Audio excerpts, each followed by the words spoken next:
Moving on, ఫిరాయింపు ఎమ్మెల్యేల వ్యవహారంలో కీలక పరిణామం చోటు చేసుకుంది. తెలంగాణ స్పీకర్కు 8 మంది ఎమ్మెల్యేలు వివరణ ఇచ్చారు.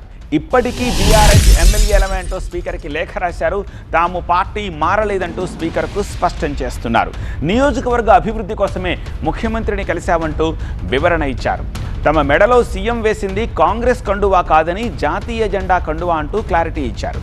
ఇప్పటికీ బీఆర్ఎస్ ఎమ్మెల్యేలమే అంటూ ఫోటోలు, వేతన రసీదులు, ఆధారాలని సమర్పించారు. ఇక పీఏసీ చైర్మన్ పదవి ప్రతిపక్ష ఎమ్మెల్యేకి ఇవ్వడం సంప్రదాయం అంటూ లేఖలో వివరణ ఇచ్చారు అరికెపూడి గాంధీ. దాంతో ఎమ్మెల్యేలను వేరువేరుగా విచారించాలని స్పీకర్ నిర్ణయం తీసుకున్నారు.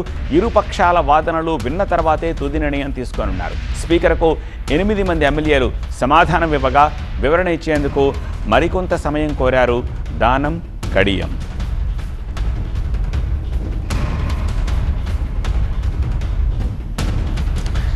అయితే 8 మంది ఎమ్మెల్యేల వివరణల్ని బీఆర్ఎస్కి పంపారు అసెంబ్లీ సెక్రటరీ. ఎమ్మెల్యేల వివరణపై 3 రోజుల్లో అభిప్రాయం చెప్పాలని ఆదేశాలు జారీ చేశారు.